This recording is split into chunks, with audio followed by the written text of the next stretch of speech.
Right.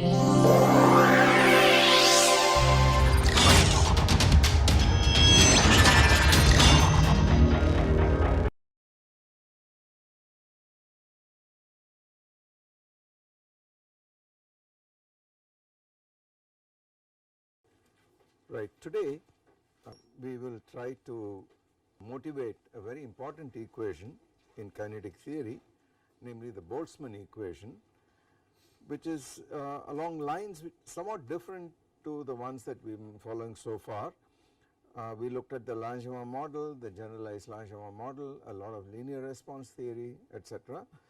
But then the question arises as to whether there is a more basic way of deriving densities in phase space, in particular the one particle density, say the simplest of these such densities.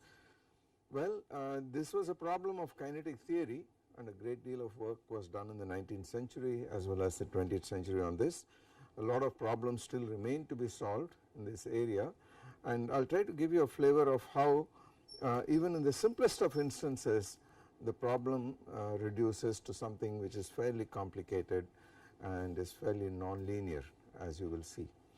I am not going to give a rigorous derivation of the Boltzmann equation, but I will point out what the physical assumptions are, very reasonable physical assumptions, justifying which is going to be much more complicated, but even without that, just the mechanism involved is something which could be explained in reasonably simple terms. So let us look at that. Let us look at what the problem is and how it is tackled.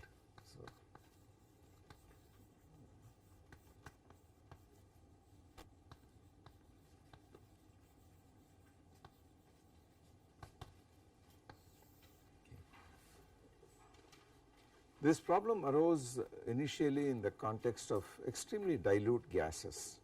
When people were trying to derive from first principles things like the Maxwell distribution of velocities, etc., at the very foundations of statistical physics, Boltzmann worked out what is now known as the Boltzmann equation in one form or the other, and he motivated much of what happened later on.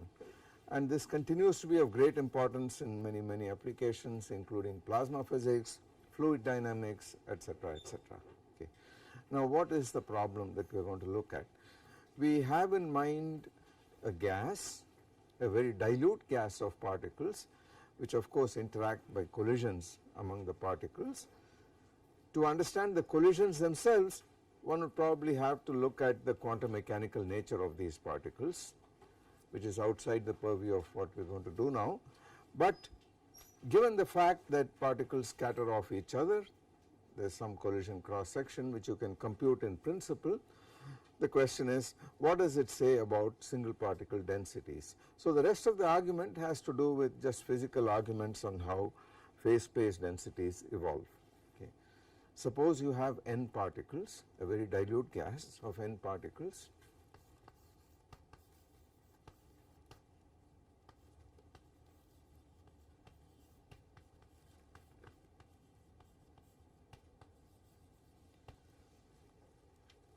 We are not going to get into things like quantum statistics or anything like that with these particles. A very classical kind of gas, a very dilute gas, and this gas is in thermal equilibrium. The question then arises, if you start with some initial conditions, which of course means that you are talking about special initial conditions, the question is, how does the gas equilibrate? Or if you start by disturbing the gas a little bit by applying a field or something like that, how does it go back after you switch it off? How does it go back to the equilibrium distribution? So this is the question asked. Now of course, to actually deduce what is happening to all the particles, every one of the particles in this gas, is a formidable task. We need to know conditional probabilities or densities of given a particle here, what is the probability of a particle there and the probability of yet another particle there, and so on. That is formidable, but we could say, all right, all these particles are on an equal footing, and let us look at the phase space of any one of these particles, a given particle, say. Now this phase space is described by 3 spatial coordinates and of course 3 momenta or 3 velocities. Since we are going to talk in terms of collisions, let us look at velocities instead. That is the conventional way it is done. So we will say that a particle is described by specifying its position and velocity at any given time t. Okay.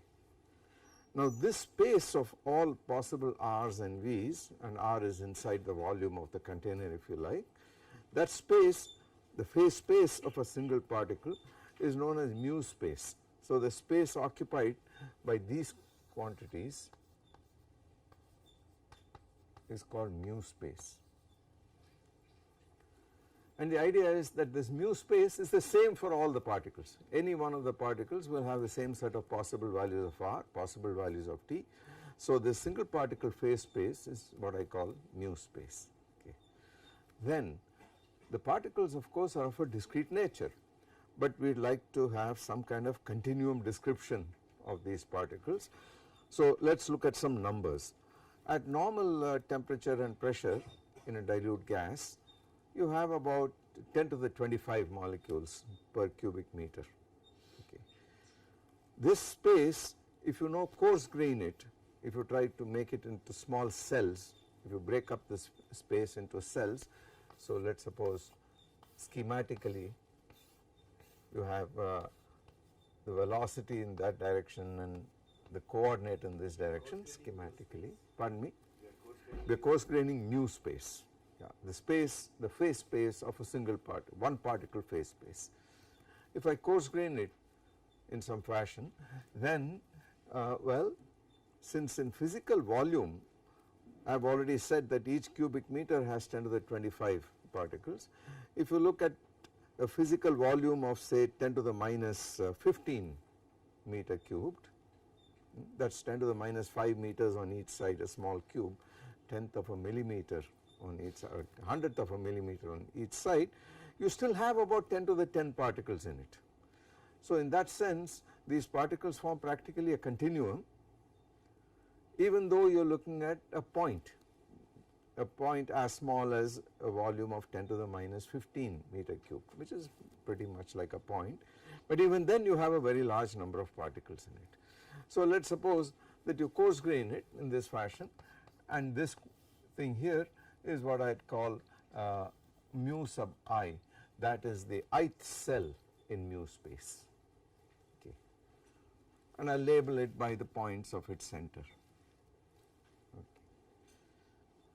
Then I can ask at any given instant of time t, what is the number of particles in this cell here. Let us call that number of particles f of r, v and t, where r and v are the coordinates here in this point of the center of that cell. So this is the number of particles in this volume at time t when multiplied by d3r, d3v. So let me call this, give it a shorthand. Let us call this delta mu I. That is the measure, the phase space measure of the ith cell. Okay. So this is like a density, number density if you like, and it is a local quantity. Okay. And the idea is that you do not have very sharp variations of this f as you move from one cell to the neighboring cell, etc. So you can treat this as a continuous variable here. And now the question is, what is the total number of particles in the gas? The total number, remember that each particle, each of the n particles is represented by somewhere in this space, in this mu space, because each of them has an r and a v, and therefore is some kind of point in this space, and when you add up all these numbers you are going to get the total number, right. So it is clear that if I integrate d3r, d3v, f of r, well, if I take this and sum it, I sum over I f of r v t delta mu I summed over I, all the cells I, this must be equal to n. Okay. And in the limit in which these volumes go to 0, in which this measure goes to 0, this goes to an integral f of r v t d3 r d3 velocity, and let me call this d. A shorthand for that I will call d, right, and this must be equal to n. If I integrate this quantity over r alone, right, what happens then?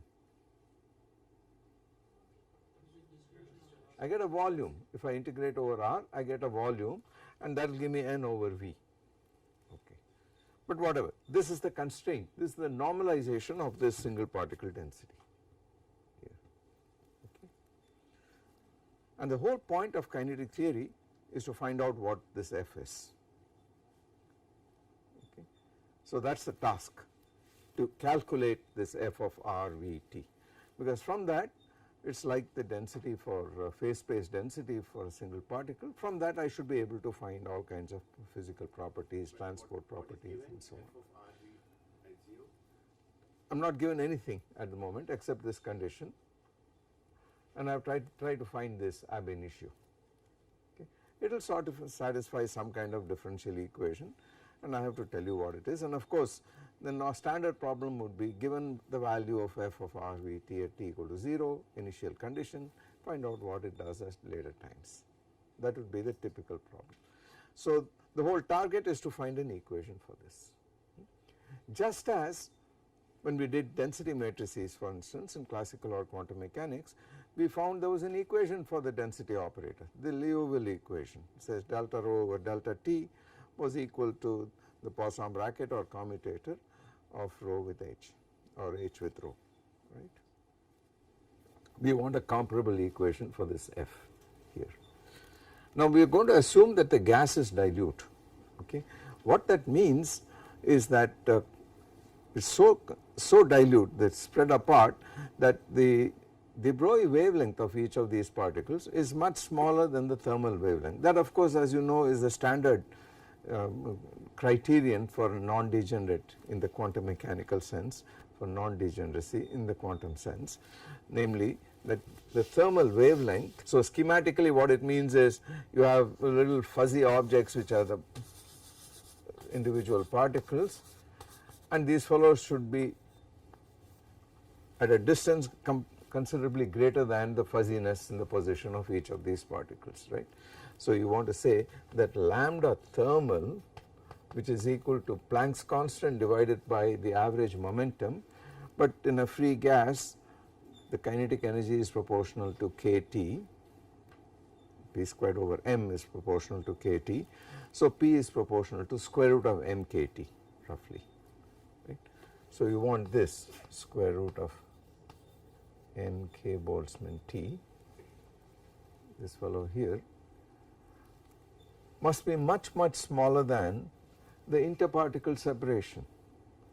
Now the volume per particle is V over n, and that is like a 3-dimensional, it is the cube of the interparticle separation. So you want this to be much less than V over n to the power 1/3. Okay.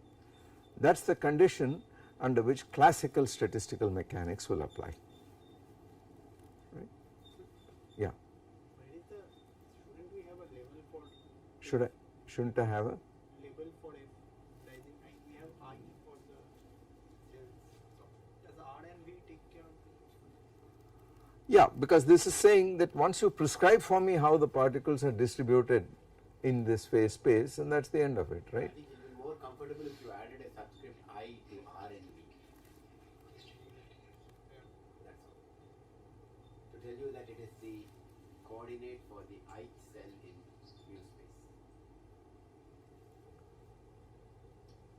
Yes, if you like. Yeah, I already said that R and V are the coordinates of this point here, the middle point. Yeah, yeah, sure, okay.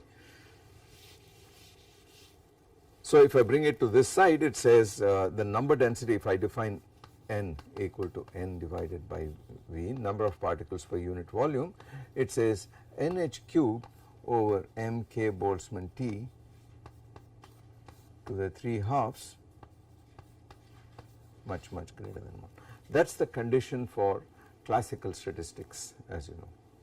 Low densities, high temperatures, and then this becomes much less than 1.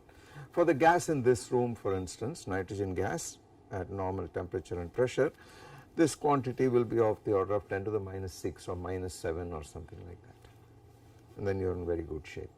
Okay. On the other hand, if you go to extremely low temperatures and higher densities, then you are in a very degenerate situation, right. If you go to something like a neutron star, this quantity becomes enormous, this thing here, and then at even relatively high temperatures you would still have this, would get reversed in the other direction, okay, and then you have to do full quantum statistics, okay. So we are going to work in this regime, in this completely classical regime. Now the matter is very simple if you did not have collisions at all. First of all, throughout we are going to neglect, to start with, collisions with the walls, okay, because now we have to then deal with the atomic structure of the walls and ask what the interaction is. We are going to ignore that and look at what happens in the bulk first, and then this is what happens to this F.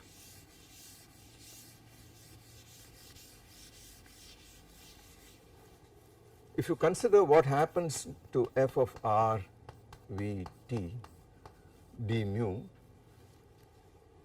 okay, d3r, d3v, etc., and ask what happens to these as t goes to t plus dt, okay, then a particle in this cell at this position would maybe get out of this cell, it would acquire a new position and a new velocity depending on what force there is on this particle. Let us suppose you impose an external force on the particle, not collisions, an external force on this particle, some F, okay, capital F, and that force could vary with time but very slowly compared to the time scale of molecular motion. It could change with position, we do not care, whatever. Then this quantity, all the particles here would move into new positions, coordinates would be equal to f of r plus v delta t, okay, and v becomes v plus f over m delta t, and the time is of course t plus delta t. That is the density multiplied by d mu prime, where mu prime refers to the measure of the cell corresponding to these coordinates. Okay. So this is clearly conservation of number. Nothing has happened, these molecules have moved into some other cell in this phase space. Okay. We will assume delta t to be quite small and the cells to be adequately small. In the limit, we are going to take limit in which all these things become point objects, but that is what this conservation law is to start with, in the absence of collisions, no collisions.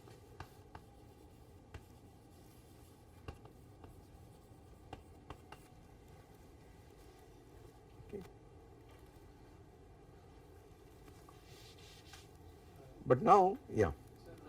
So the left hand side of this equation tells me the number of particles in the mu space in a certain given cell. Right. So but that in a given cell the number of particles can always change, right? It will. The total number should That is why it is changing with time, sure. But then this imposes the fact that in a given mu cell itself the number of particles are same before and after that. No. Oh, okay. It's a different cell. All I am saying is this set of particles moves out, right. Gives us the way that the cell evolves in time. This is the way it evolves in time. In a sufficiently small interval delta t, the velocity changes by v plus f over m delta t. This is the acceleration, right. This is the change of momentum divided by mass, that is your change of velocity. Okay. So that is the whole point. may be a complicated equation of motion, but we are looking at a very infinitesimal interval of time. Okay. So that is all it is in the absence of collisions.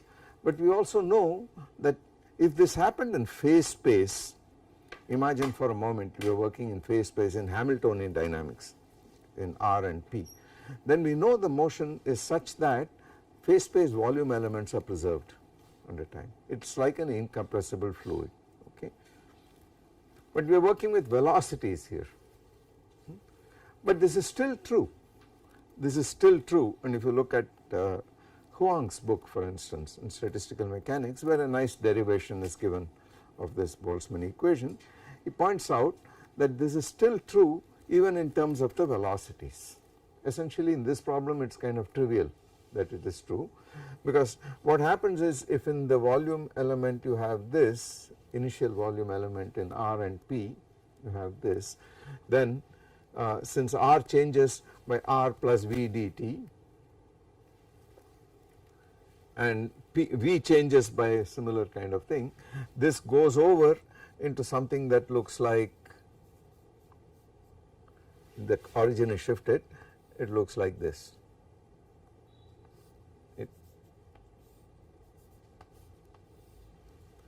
And you can show this area is equal to this area, okay, by simple geometry, which I am not going to do now. Okay. Are you assuming that the dt is much less than the average time interval between two collisions? Otherwise, how can we make that collision? I have switched off all collisions. I said we do not have collisions. The problem will arise when we are going to include collisions, which you have to. But I am trying to see what happens purely geometrically without collisions, if you ignore collisions. So let us put it another way. This is in the absence of collisions, which is equivalent to saying this is in the case in which the particles can go right through each other without affecting each other. Okay. Imagine they float through each other without, they do not know about each other's presence. So the scattering cross section is 0. Okay. Then this would be true. But we have to include the scattering cross section, which we will do in a moment. Okay. So since d mu equal to d mu prime, right, it implies that this is equal to that explicitly. Right. But what does that mean? We can now go to the limit in which delta t goes to 0, implies this f is equal to this f in the limit in which delta t goes to 0. And let us expand, Taylor expand this, the first term cancels and retain to first order in the infinitesimals. Right. That immediately tells you delta f over delta t if there is explicit t dependence, and then when you differentiate with respect to this, you get the convective derivative part.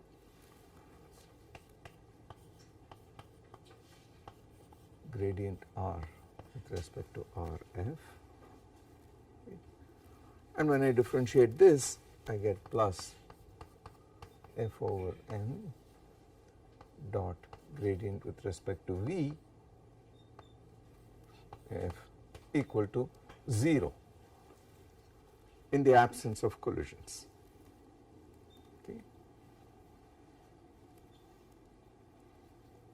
But now there are collisions. There certainly are collisions. The whole physics is because there are collisions. Equilibration occurs because there are collisions. So this is wrong, and what has been left out is precisely due to collisions. This differs from this precisely by the extra term due to collisions. So this is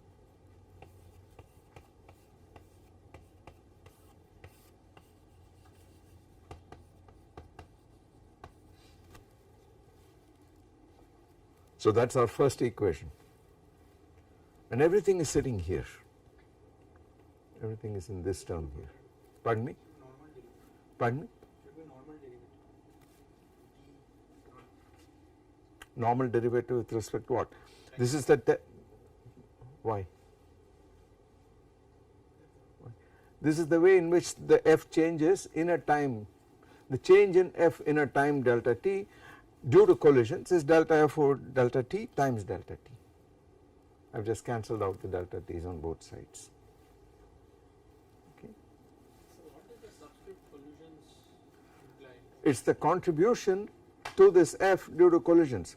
We do not know what is happening to this F due to collision. So now we are going to ask what is going to happen, right.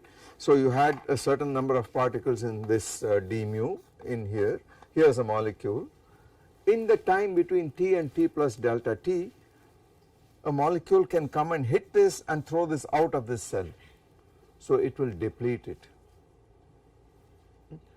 On the other hand, there may be a collision here between two molecules, and in the time between T and T plus delta T, this fellow may get in here. That will add to this F, and you therefore have to take into account both these fellows out here. Things which get in will increase this F, and things which get out will decrease this F, right. So this is equal to R bar minus R. This is standard notation, and I will explain what this R and R bar are. We have two body effects. Exactly. 2 or n body, we do not know as yet, okay. We do not know what these collisions are like. We are now going to start systematically making approximations. Okay. So R delta T equal to number of particles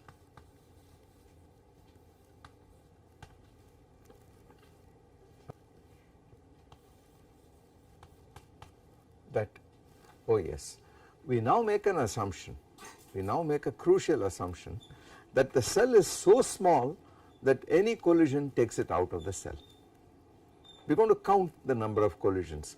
So we need to know what these collisions do. You may have a collision which still leaves it in the cell, a very mild collision, but we are going to say the cell size is so small in the limit of 0 volume that any collision takes you out of the cell, because finally what is happening, we are trying to find a local differential equation, completely local equation at each point. So some kind of continuum approximation is being made, and the idea is that any collision kicks you out of the cell. Okay. So number of particles that leave d mu, our cell at the point R, at the volume, at the velocity v,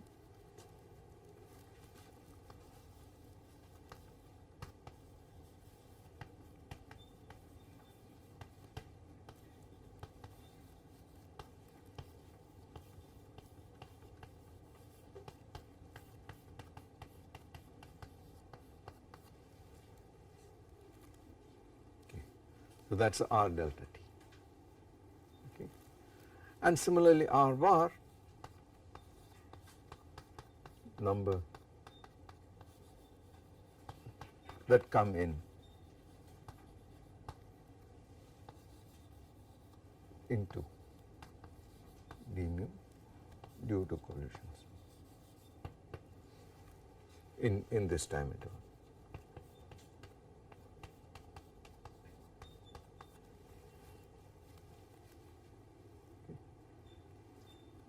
It is a very standard kind of assumption that you say that these collisions are such that any collision gets you out of it, but there could also be some collisions that bring you into it. This is like these assumptions which in the case of Markov processes there is a gain and there is a loss term in any rate equation. It is pretty much in the same spirit here. We have still not said anything about dilute. We have to explain where this dilute business comes in. We have only assumed that any collision, the cells are sufficiently small that collisions knock you out of it, right. Now the question is, what sort of collisions are we talking about? In the simplest instance, let us assume these are elastic collisions. So the energy is conserved in these collisions, there is no absorption. When two molecules collide, they come out with the total kinetic energy is the same before and after the collision, okay.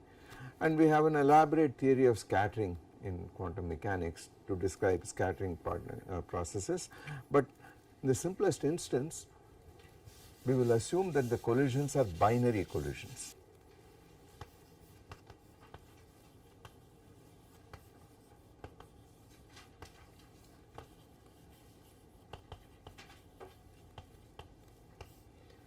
namely only 2 at a time. The idea is that the probability of 3 particles scattering off each other at the same instant of time is 0, effectively 0, which is a very good approximation. Yeah. within the cell.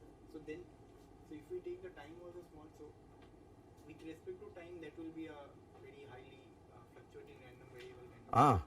There will be fluctuations, but the assumption is that look at the cell size that you are talking about. It is sufficiently large that you are in the continuum approximation as far as the number of particles is concerned. So it is not as if you are looking at a cell size in which all of a sudden 10 to the 15 particles will become 10 particles, for instance.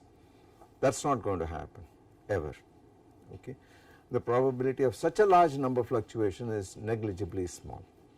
Okay. It is always true. I mean, even in the gas in this room, for instance, it is a binomial distribution in thermal equilibrium. So the probability of something which is very far away from the mean is going to be extremely small. Okay. So then you would need, then you said there are 2 conditions which we imposed on the cell size. One of which is the fact that if there is a collision that is taking place, it should move out of the cell. Yeah. So that would imply that the mean path length of a molecule should be larger than the cell size itself. Yeah. So that after the collision it doesn't actually moves out of the cell. Yes. So then you will need an intersection of the fact that the cell size needs to be large enough so that. Yes. So is that? Yeah, that is built in. Yeah, absolutely.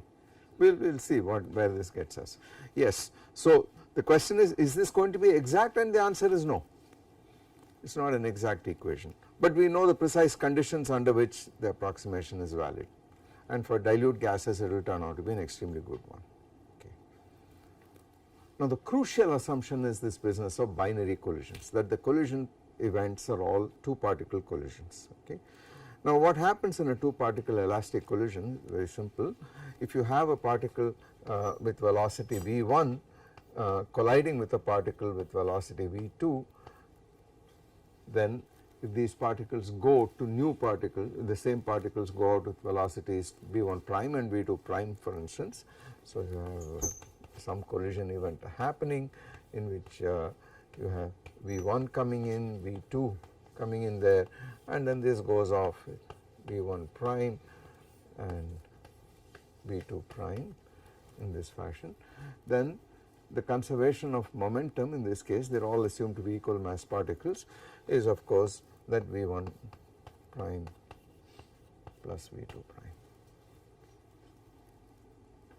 That is the first equation, and the second one says the energy is conserved, right. So it says v1 squared plus v2 squared equal to v1 prime squared.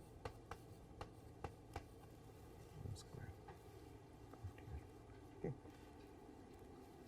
Now in this situation it is obviously sensible to go to a frame of reference in which you are in the center of mass, so a frame of reference, so that it looks like 2 fellows coming in and 2 fellows going out in this fashion. So in the center of mass frame of reference, the collision will not look like this at all. In the CM frame it looks like 2 particles are coming in this fashion with equal and opposite velocities.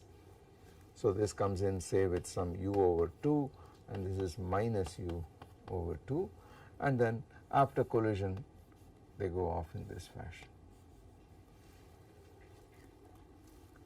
So this is u prime over 2, and this fellow is minus u prime over 2. Okay. And how is that achieved? Well, you go to a frame of reference in which the capital V, the center of mass, has a velocity capital V, which is half V1 plus V2 to start with. So let us convert to V equal to half V1 plus V2, and U is V2 minus V1. That is the relative velocity. Okay. Similarly for the prime coordinates. So V prime equal to half V1 prime plus V2 prime, and U prime equal to V2 prime minus V1 prime. then what is the content of these two equations? Well, the first one of course is that capital V equal to V prime, that is trivial. Total initial velocity here is equal to the same thing out there, and this thing here, if you substitute for little v1, little v2 etc. in terms of capital V and u, it becomes the cross term v dot whatever cancels out, and you are left with u equal to u prime. The magnitude of the relative velocity is the same, is unchanged in an elastic collision. So for all practical purposes, you can view this as scattering of particles of velocity u in a fictitious potential, whatever that potential be. Okay. And we know how to do scattering theory in that case. Right. So you have a center of attraction, center of force for example, some potential, and then you have an incident beam of particles coming in with a velocity u. If you treat this quantum mechanically, then particles scatter off in all possible directions, and one of the fundamental problems of quantum scattering theory is to find out the flux of particles in any solid angle. Okay. That depends on the nature of this potential. It depends on whether there is spherical symmetry or not, etc. Depends on the potential here. But it is a one body problem effectively. Classically too, we can solve the problem. You give me the potential and I tell you what the scattering in different directions is. Okay. Rutherford scattering for example from a Coulomb potential will tell you exactly what the differential cross section is in various directions. So that is a problem in scattering theory, and it essentially says that at the end of the day, if you ask what's given an incident flux in some direction, what's the number of particles, what's the flux of particles that is coming out in a solid angle d omega at an azimuthal angle phi and polar angle theta with respect to this incident direction here. So this problem is a problem in scattering theory. Okay. And what is how is that solved? That is solved by saying this number of particles, the flux, let us say number of particles scattered into the cone of solid angle d omega per unit time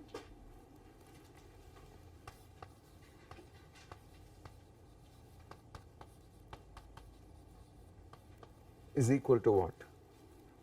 Well, it will depend on the incident flux, the number of particles coming in per unit area per unit time to start with. So let me call that incident flux equal to incident flux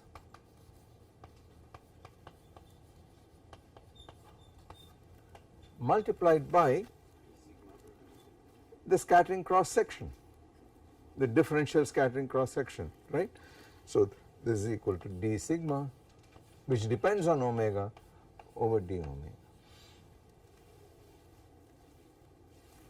times d omega, because I am asking for the number in d omega, and this is the differential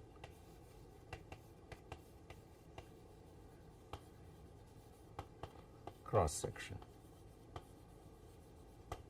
this quantity here. In this two particle scattering geometry, a lot of interesting things happen. First of all, it is easy to show that the measure does not change, that this is a simple exercise. I want you to show this from these algebraic equations. You can show that d3 v1 d3 v2 equal to d3 v d3 u. If I change variables, that is equal to d3 v prime d3 u prime, okay, which in turn is equal to d3 v1 prime d3 v2 prime. So this volume element in in velocity space does not change under the scattering. Okay. The rest is just simple algebra. It simply says counting, just counting, because we need to find out the following. Yes, let us look at the term r first. We have r bar minus r delta t. Let us look at what gets out of this phase space cell, okay, in a time delta t. Okay. What is that going to depend on? It is going to depend on the incident flux. So let us pretend that we know this quantity by solving the scattering problem, and let us pretend that V1, we fix V1 at some value and ask what are all those V2s which will cause this scattering out into some cone or the other. Okay. What are all those V2s? So we, for a fixed V1, we want all the V2s which will hit against this V1 in that phase space cell in time t to t plus delta t and kick it out. Okay. So it is equal to the incident flux multiplied by this scattering cross section, but the incident flux is provided by what? It is provided by f of r V2, because that is what is hitting against the V1 at time t, right, multiplying the differential cross section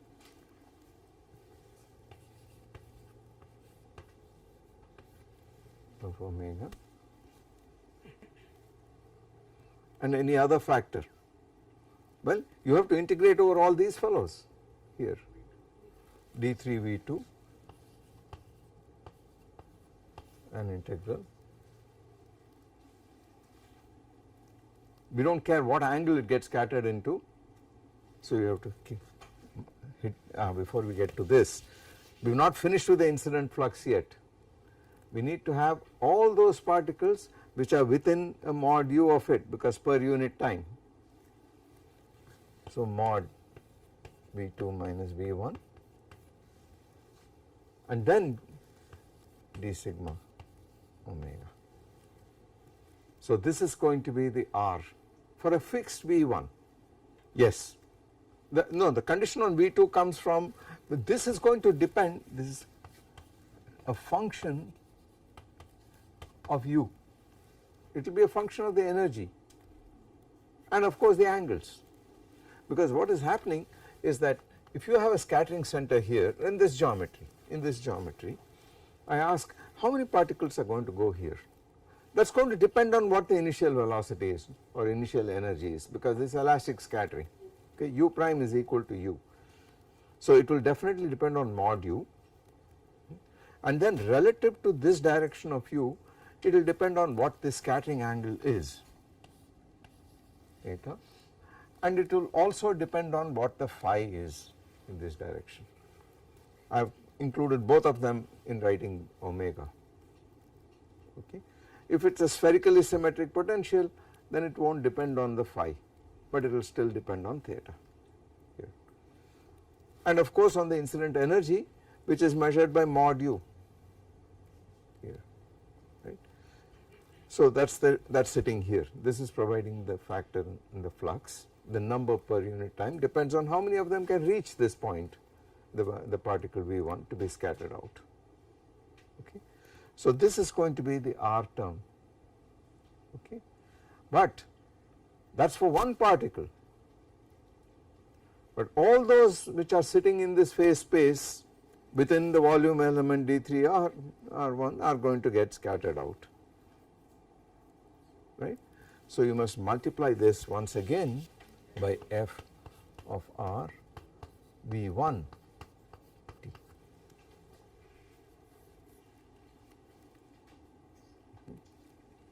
The number of scattering centers. That is the number of scattering centers. So R is going to be proportional to this. Oh, we do not care in what direction these particles get scattered out. So there is also an integral over this. So I should bring that fellow down here and then write this. Let us put this in.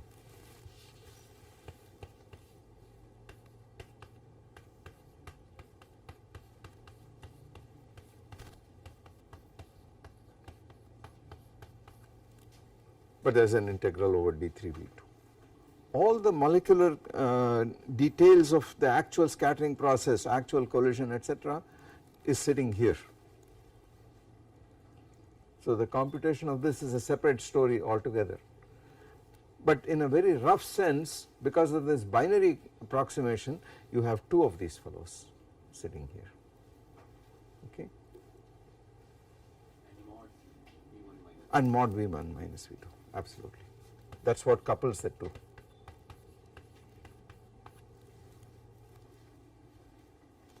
Okay. So this is what R is proportional to. It is essentially the R. Okay. But what is R bar?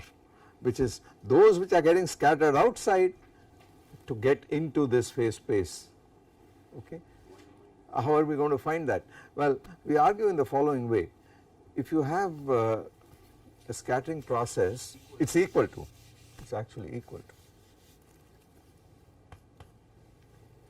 Yeah. Okay. If you have a scattering process in which V1 plus V2 goes to V1 prime plus V2 prime, then assuming that the dynamics is time reversal invariant, the scattering process in which V1 prime plus V2 prime combine to give you V1 plus V2 as a final products is also possible and has the same probability. Okay. So by symmetry, time reversal symmetry, it turns out the scattering cross section for that process is the same as a scattering cross section for the original for this process.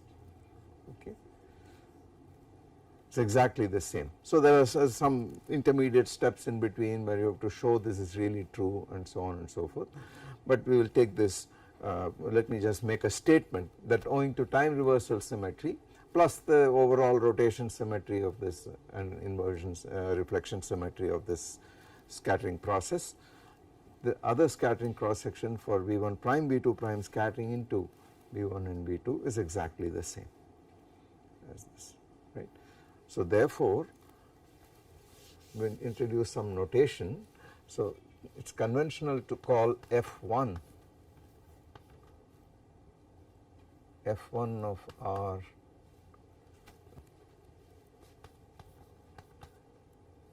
F of R V1 T is conventional to call it F1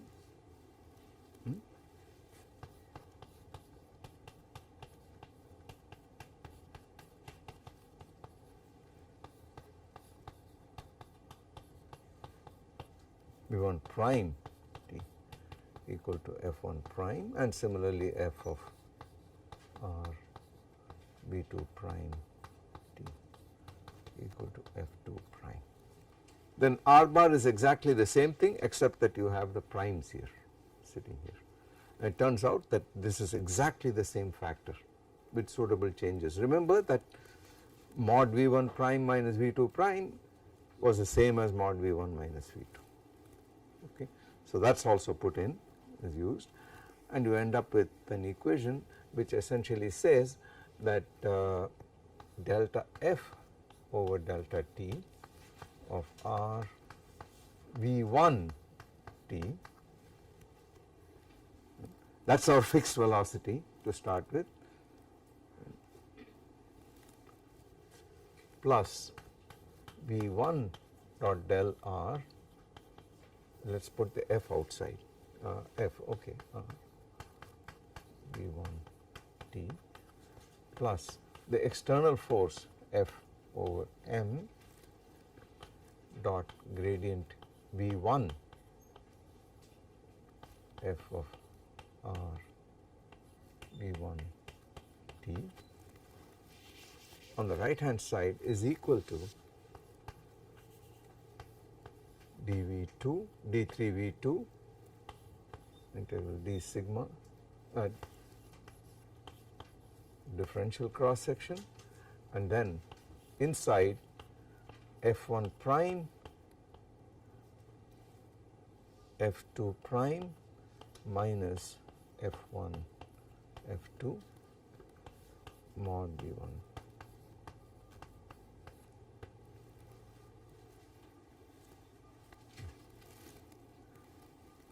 And notice what these quantities are. F1 is this quantity, F2 stands for this quantity here, and that is integrated over, the V2 is integrated over. So, all those V2s such that the relative velocity is V1 minus V2, it is integrated with this weight factor, and this quantity depends on that modulus, on this modulus here, it is a function of that as well as the angles involved. Similarly, for the prime quantities where these primes stand for V1 prime, V2 prime such that V1 prime minus V2 prime modulus is equal to V1 minus V2 modulus. So, those quantities V1 prime, V2 prime are determined in terms of V1 and V2. Okay. But ultimately these are the fellows scattering into the volume, these are the fellows scattering out of the volume, that is the measure of these quantities here, and the binary business comes here. But now let us stand back and look at this. The moment you see an equation like this, first of all it is an integral differential equation to start with. This is the famous Boltzmann equation in this language.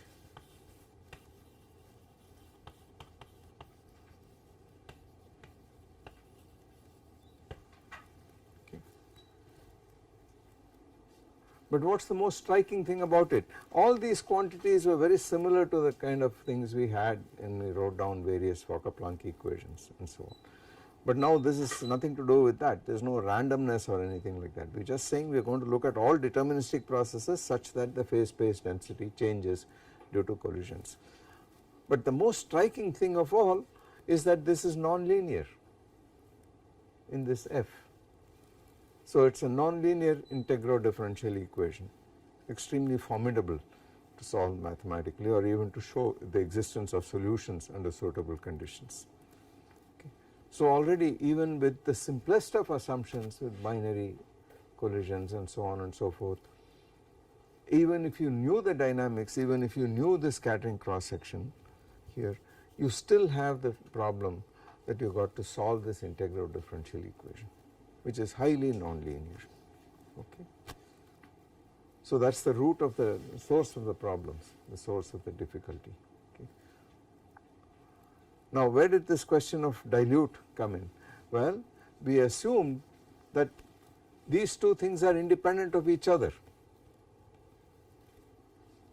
So, we assumed that two particles which collide have no correlation at all. No memory, no correlation at all.